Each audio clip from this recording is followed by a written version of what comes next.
Hello, my name is Kent Alford. My day job is I'm a systems director for behavioral health services at University of Maryland Capital Region Health. That's a large hospital system that comprises of Bowie, Prince George's, and Laurel. The three hospital systems are called Capital Region Health, and I'm the executive leader for the behavioral health services that come out of those three sites. My training, I'm a registered nurse. I'm a board certified psychiatric RN. I'm master's prepared, but I'm also a psychiatric nurse practitioner student. This year coming out with a second degree as a nurse practitioner in behavioral health. I sit on a lot of boards. I sit on the board for NAMI, the National Alliance of Mental Illness, and I'm part of the NAACP Behavioral Health Committee, where I serve as the chair of that committee for the DC chapter.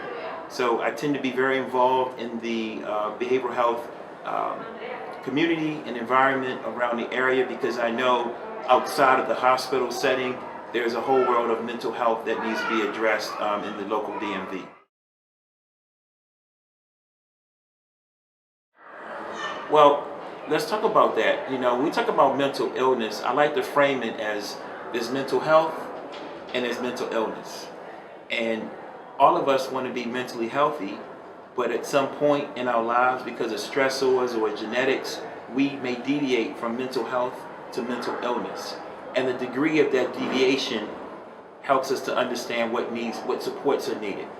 In African American communities, mental illness has not been discussed a lot because of stigma, and we'll talk about that a little later on. And people don't know what it means to be mentally healthy.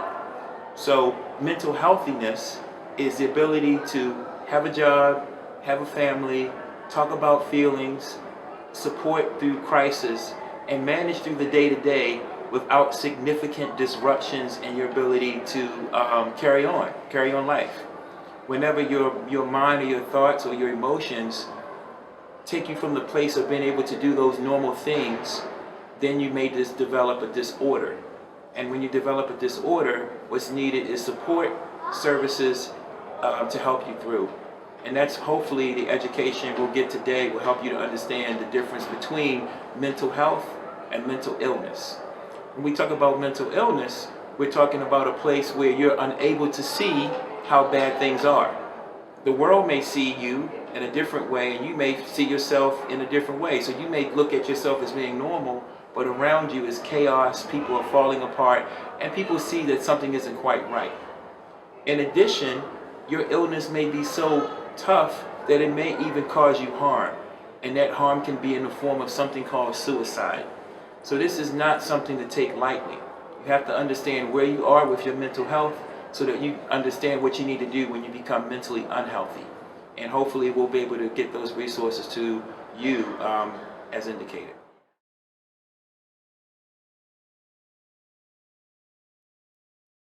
So these are the current numbers of how bad it is for African Americans suffering from mental illness. So pay attention to some of these numbers. About 1 in 5 Americans struggle with mental illness in any given year, regardless of race.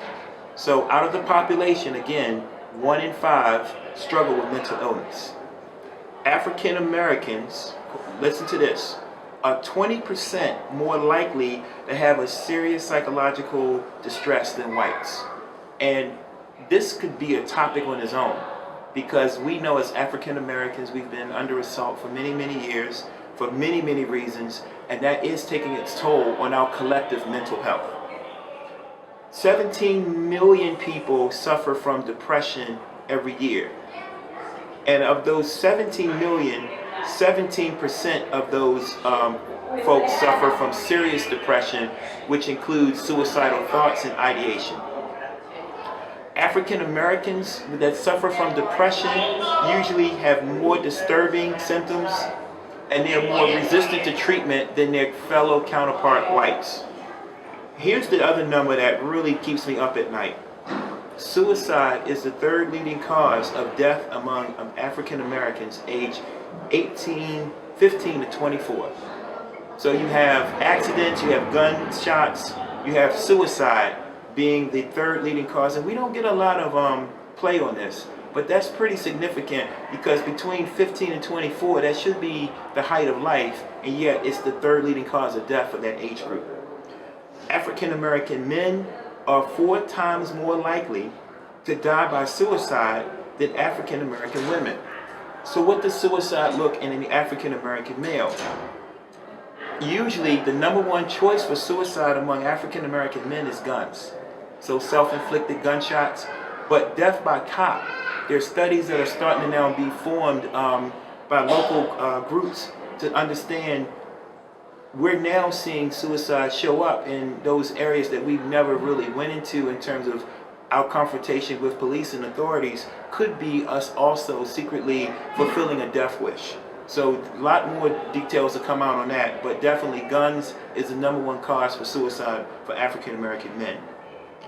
Less than half of all Americans with a mental disorder get treatment, but the proportion of African Americans that get treated is less than half for all that are suffering mental illness. So what this study is saying is that if African American identifies himself with mental illness, only 1 in 2 will seek out help and get support. So that means that there's a lot of people suffering from mental illness that's not getting help and support they need. So these are just some of the numbers that it's very sobering.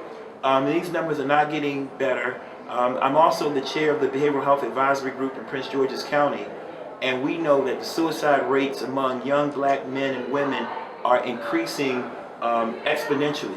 So in 2017, I believe that the numbers were like 22% of those students suffered from suicidal thoughts. It's now more like 30% are now suffering from suicidal thoughts. Not acting on it, but the thought of wanting to hurt self is becoming more common and prevalent in young people in Prince George's County.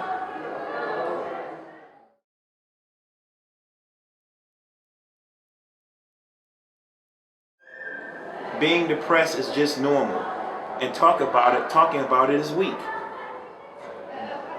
Getting help is the same as telling your business to a stranger. Nobody cares about your mental health anyway. You got to pay these bills. These are statements that are not true. Mental illness is real and it affects everyone, and we need to have a serious conversation about it. Another thing too is that African Americans have at times been historically part of disparities with healthcare that included even governmental affiliations that were negative. We could talk about the Tuskegee Institute that was used where syphilis and the treatment of syphilis was denied for African American men. And that stigma has caused a lot of African American men not to engage the healthcare system, not just mental health, but health in general. So our own mistrust caused some stigma related to our engagement of the behavioral health services as needed.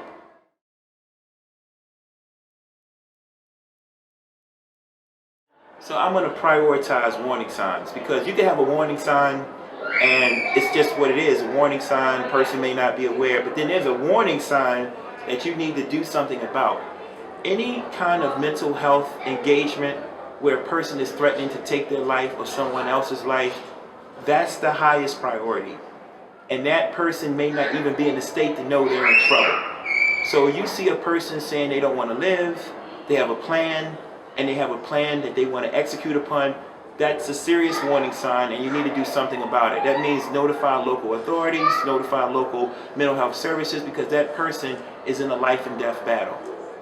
Other things that could a person around you might not be able to have a job, might be too upset to understand, maybe too tearful, too depressed, not willing to get help. That might be another warning sign. It could be you, it could be your friend. But those signs need to be taken seriously, and then resources need to be developed on how we engage, support, and help. Other things could be with children. If they can't pay attention in school, or they're failing, or they're more aggressive. In children, depression doesn't look like sadness. It looks like aggression. And how we manage the aggression and say, is the child really depressed, or is the child really going through a situational crisis? So those could be warning signs that we're missing because we're focused on the behavior, but we're not seeing the big picture. So again, it's important to understand the community at large can help. The good news is that there's ways to get help, particularly if we're talking about the DMV.